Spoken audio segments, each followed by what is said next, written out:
So John Deere now faces a class action lawsuit for its anti-right to repair position. Let's take a look at what's going on in Forest River Farms versus Deere and Company doing business as John Deere. Class action complaint, jury trial demanded in the United States District Court for the Northern District of Illinois. Now, you may have heard of some of John Deere's anti-right to repair behavior. The short version is that the tractors have a software system, engine control unit, or ECU, and if something breaks, the repair has to be authorized, or else the engine control unit will shut down the tractor, or at best put it into limp mode, which is where things act with minimal operation so that it can limp back to the garage or something. Let's see what the complainants have to say, and keep in mind that John Deere does get a chance to respond to this, so this is only one side of the story. But these complaints are complaints we've heard many times over the last decade or even more. This case is about John Deere's monopolization of the repair service market for John Deere brand agricultural equipment with onboard central computers known as engine control units, or ECUs. Farmers have traditionally had the ability to repair and maintain their own tractors as needed, or else have had the option to bring their tractors to an independent mechanic.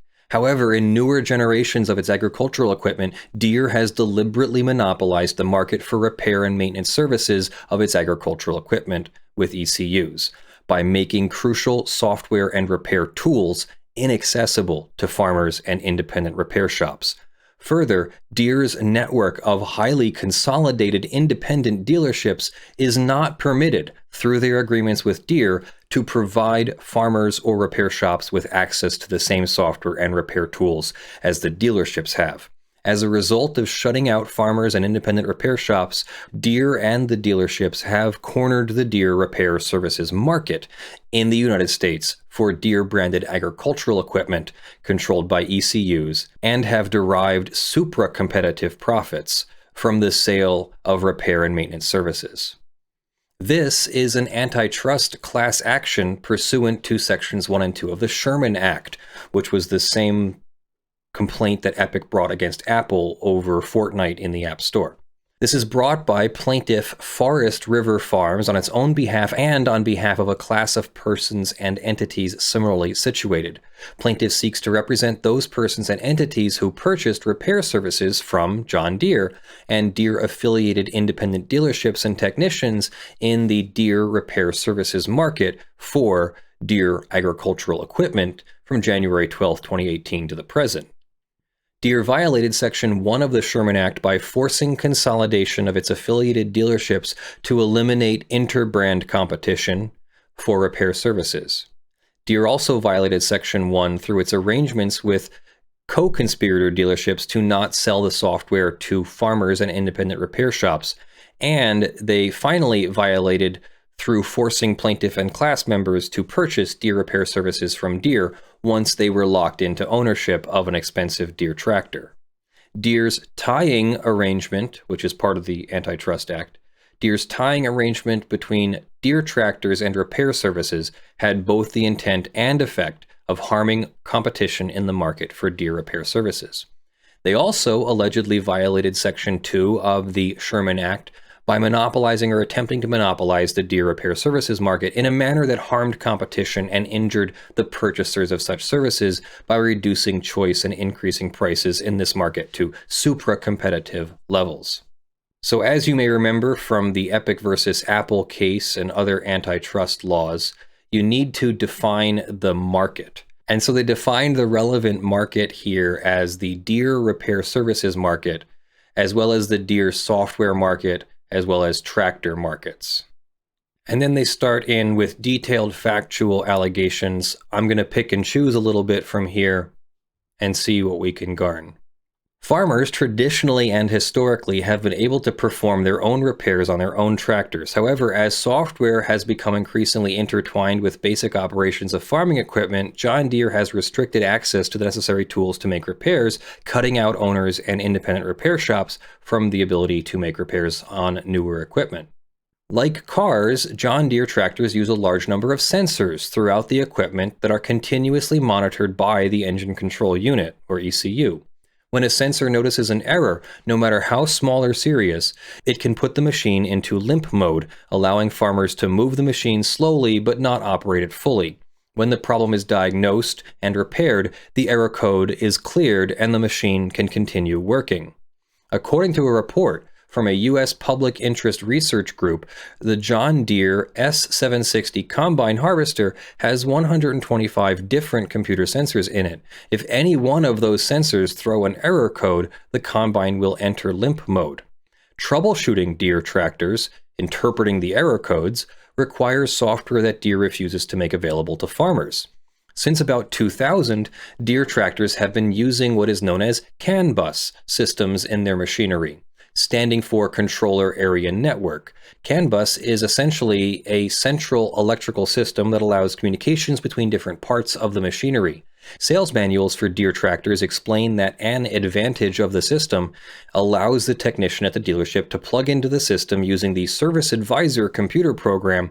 Service Advisor links up to the tractor's electrical system to read the communications between the controllers to determine where the problem is located and how it can be fixed, similar to an OBD2 port on your car. Even if the farmer is able to interpret the error code and determine what the problem is with the tractor, it doesn't matter how tech-savvy or experienced a mechanic or farmer is. Without access to the necessary software tools, farmers must call the dealership for repairs or clearing the fault codes of their machine. Farmers report their tractors shutting down from computer faults and having to sit and wait for a John Deere technician to arrive while they lose valuable time, which can lead to expensive crop losses. Farmers in general face issues related to long wait times for Deere technicians, but black farmers reported that they face disproportionately longer wait times.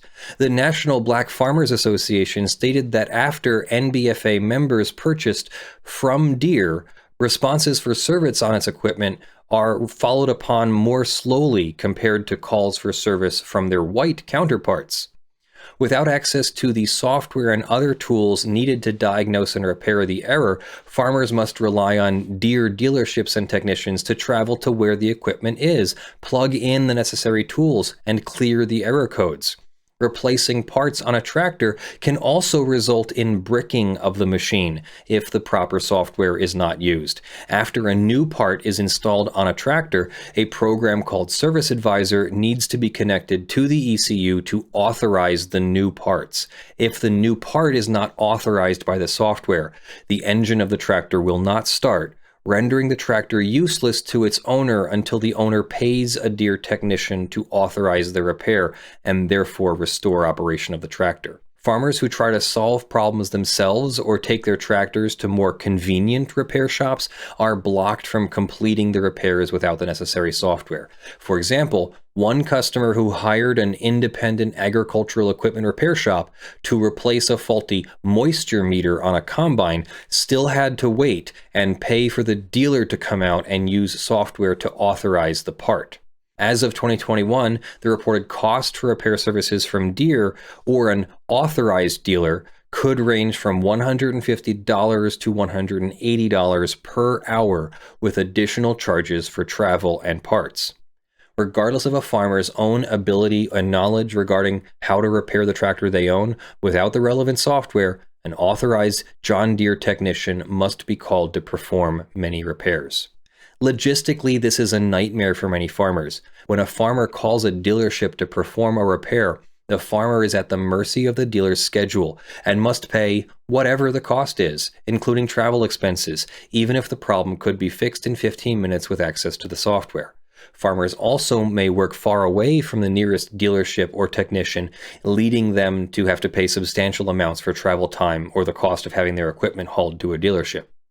Deere has made farmers dependent on Deere for repairs. These additional costs paid to Deere by farmers cut into an already razor-thin profit margin on crops.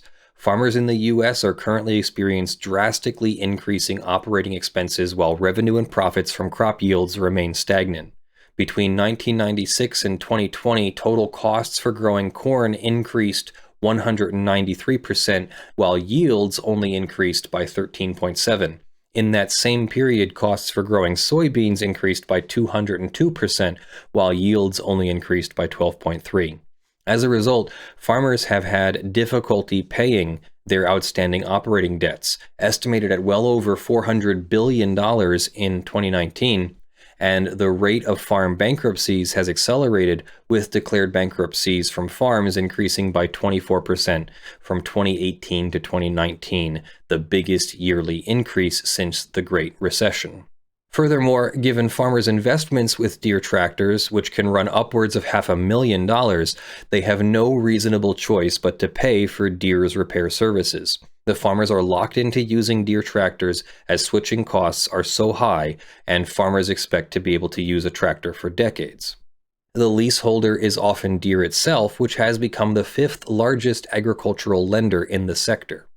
They also accuse John Deere of having a long-time strategy of forced dealership consolidation, which limits access to dealerships for farmers as well. Apparently, John Deere also responded to the right to repair movement. In 2015, Deere argued that Section 1201 of the Digital Millennium Copyright Act, which is the anti-circumvention of technological protection measures section, Deere argued that the DMCA gave it the power to prevent purchasers of Deere tractors from bypassing technical protection measures for the purposes of lawful diagnosis and repair, or aftermarket personalization, modification, or improvement. This was, according to Deere, because the owners did not own the software that made the tractor run. Deere argued that the owner only receives an implied license for the life of the vehicle to operate the vehicle. This argument proved unconvincing, and the U.S. Copyright Office deemed the bypassing of TPMs on agricultural equipment for the purpose of repair to be a fair use. Deere took another approach to blocking farmers from accessing tractor software then. In 2016, they issued an end-user license agreement that forbade customers from accessing, reverse engineering, or modifying the software running on their tractors. Deere may terminate the license to the embedded tractor software if you violate any material term of this agreement. As public awareness of and frustration with increasingly prohibitive repair restrictions grew, state lawmakers began to act. 27 states have introduced some form of right-to-repair legislation. A proposed bill in Minnesota would require manufacturers to make available on fair and reasonable terms documentation, parts, tools, inclusive of any updates to information or embedded software, to any independent repair provider, or to the owner of digital electronic equipment manufactured by or on behalf of the original equipment manufacturer for purposes of diagnosis, maintenance, or repair. In September 2018, the Equipment Dealers Association, a trade and lobbying group that represents John Deere, made a promise intended to stave off increasing pressure from customers and lawmakers to pass similar right-to-repair legislation pending around the country. The EDA committed to make repair tools, software, and diagnostics available to the public by January 1st, 2021. They went so far as to put out a statement of principles laying out this promise. It looks like this. To the extent not already available, maintenance, diagnostic, and repair information listed below will be made available to end users through authorized agricultural dealers at fair and reasonable terms, beginning with tractors and combines put into service on or after January 1st, 2021. As journalists from the magazine Vice noted, the commitment did not promise to actually sell repair parts. It also contains several carve-outs that allow tractor manufacturers to continue using software locks that could prevent repair. 3 years later, in mid-2021, farmers still struggle to get anything promised in the agreement with the EDA. Posing as a customer, right-to-repair advocate Kevin O'Reilly called 12 John Deere dealerships in 6 states. Of those, 11 told Mr. Riley that they don't sell diagnostic software, and the last one gave him an email of someone to ask for the tools, When Mr. Riley sent an email to the identified individual, he did not receive a response. Similarly, journalists from Vice who attempted to access the availability of software called 9 dealerships in 7 states and were told by representatives that the things promised by the EDA were not available. The journalists called 3 dealerships in California. 2 said no immediately, and a third told the journalists that the repair software and tools could not be sold to the Republic. Are we Star Wars now? Could not be sold to the public and required the purchaser to be a licensed dealer. A spokesperson for the AEM, another manufacturing lobbying group that represents Deere, told Vice that comprehensive repair and diagnostic information is now available for the vast majority of the tractor and combine market through authorized dealers. However, the spokesperson failed to respond when Vice asked if the spokesperson could point to a single instance where this is actually true, or a single manufacturer that explains to farmers where they can get this information or these tools. Deere has continued to insist that the information is readily available despite all evidence to the contrary. Deere blames a lack of communication with Natalie Higgins, the Vice President of Government Relations at the EDA, saying that, "I think the rush on the technical side to get the products and services for farmers to market led us not to take the time to really contemplate how we communicate the availability to our customers." This absurd explanation that the software and tools only appear to be unavailable because the industry was too preoccupied with rushing to make it available to properly communicate with customers or dealers is largely in line with the confusing positions Deere has taken on the issues. If these tools were actually available to farmers and independent repair shops, it would be simple for Deere to point to where they could be accessed or where they could be purchased. Beginning around June 2021, John Deere quietly created a web page on their main company site for a product called Customer Service Advisor with a form to request more info about a subscription. One dealer website describes this software as a way for customers to access much of the same technical and diagnostic information used by dealership technicians. However, this pared down system explicitly does not include every feature that dealers have access to, and costs start at $8,500 for the first year alone. If Deere charges customers the same amount per year, in 6 years this would amount to an extra $51,000 paid by customers who want to perform their own repairs over the course of the lifetime use of a Deere tractor. There is no indication that Deere will provide sufficient repair tools to independent repair shops or to customers. The only apparent way to access materials is to place a request with an individual dealership, and there is no guarantee or timeline of when Customer Service Advisor will be made available. In May of 2021, the FTC issued a report titled Nixing the Fix, an FTC report to Congress on repair restrictions that examined, among other things, how repair restrictions implemented by various industries increase costs and limit consumer choice, and how these restrictions might implicate federal consumer protection and antitrust laws. The report synthesized knowledge gained from a July 16, 2019 workshop. The FTC concluded that there was scant evidence to support manufacturers' justifications for repair restrictions, and that access to information manuals, spare parts, and tools were well supported by comments submitted for the record and testimony provided at the workshop. The FTC noted that restricting repairs to authorized repair networks was not automatically justified just because the existence of possible safety concerns. The FTC noted that manufacturers provided no factual support for their statement that authorized repair persons are more careful, or that individuals or independent repair shops fail to take appropriate safety precautions. Deere's monopolization of the repair services market has led to artificially high prices and record profits for John Deere. After all, you have to go through John Deere for the life of your tractor for all of your repairs. They allege antitrust injury, which is basically that Deere made more money than they're supposed to make, that they can stifle competition by having all of the repairs go through John Deere by requirement.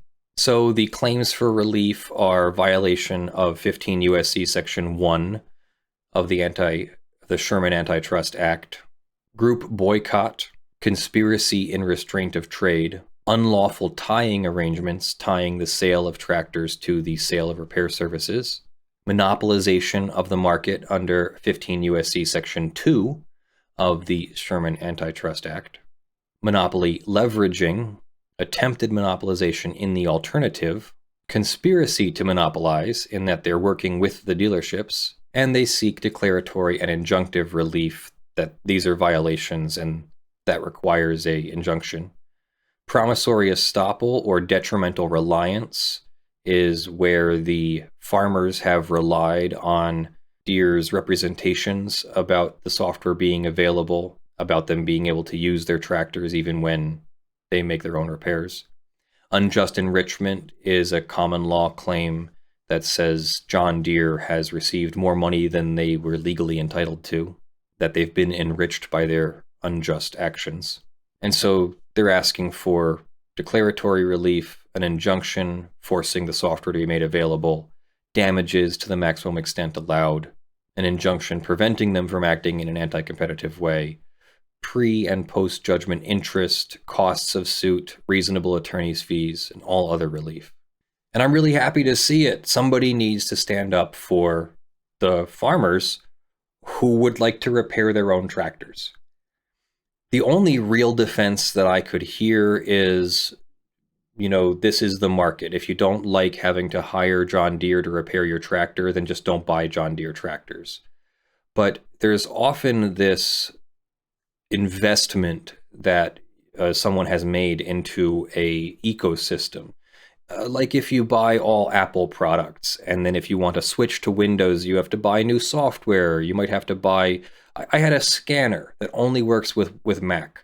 So when I wanted to switch to Windows, I had to spend $400 on a new scanner because the old scanner didn't work with anything but Mac. It was tied to Mac. Now, that wasn't Apple tying it to Mac, but there are costs of switching. So there's a financial motivation for not switching. And what John Deere is doing is making it even harder. You either use John Deere repair services, or you have to sell your tractors and switch to something else, like Case New Holland or Kubota, as they said. And when you do so, you're going to incur losses, financial losses. So they're using the pressure of those financial losses to lock you into Deere repair services, and those Deere repair services are tied to owning a John Deere tractor, which could be unlawful tying of two products together. Here, in order to buy Coca-Cola, you also have to buy soap. You also have to buy this soap that's made by one of our other properties or something. So, if you had a requirement that you can't buy Coca-Cola unless you also buy soap, that could be unlawful tying. This was the Epic versus Apple case. Epic was saying that in order to put Fortnite onto the App Store, it also Apple is also tying payment services to being on the App Store. If you want to succeed in business, you have to put your apps on the App Store. If you put your apps on the App Store, then you also have to use Apple's payment processing service and pay for that at a rate of 30%. And if I recall that case correctly, at least on some level, there was some unlawful tying. Apple didn't have to let Epic put their own app store onto iPhones, but they couldn't require Epic to use Apple's payment processing service in all cases. Maybe for the initial app purchase, when you buy an app for $10, 30% goes to Apple. But once you have the app, like Netflix, for example, can they charge Netflix 30%? Probably not. I believe that's what that case said.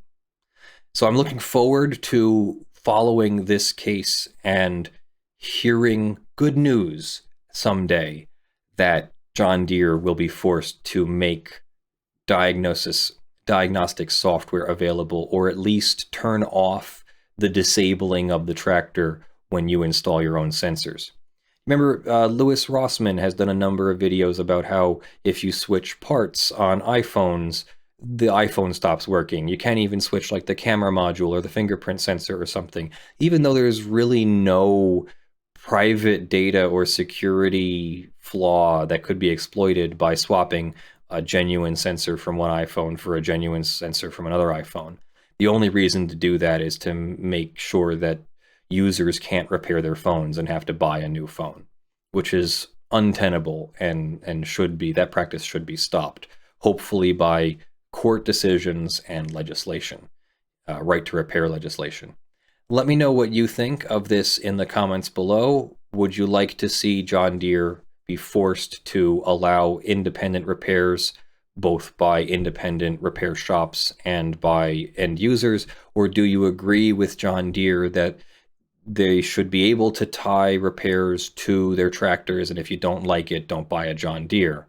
And what do you think of John Deere trying to use copyright law, which really should have nothing to do with the repair of a car or a tractor, but saying that if you can access the ECU software in any way, then you have circumvented copyright protection measures, even though you're not violating the copyright because all you're doing is trying to get the software to work with the hardware of your tractor that you've legitimately paid for. I think that's a complete misuse of copyright law. Thanks for watching. Special thanks to our top supporters in January: John Steele, Gavin Barnard, Eevi, Spirit Bear, Benjamin Hitov, Ugly Grill, Torpedan, NotMike, ShadowTycho, Earthbound Star, TechTechPotato, Eric Tams, PureMagma, and the Blood-Soaked Survivors. You can support Lawful Masses on patreon.com/ljfrench, sponsus.com/law, through YouTube memberships, and through Floatplane subscriptions.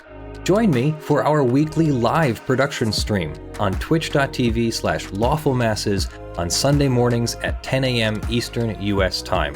I hope everyone has a great week and a happy new year. I love you all. Bye.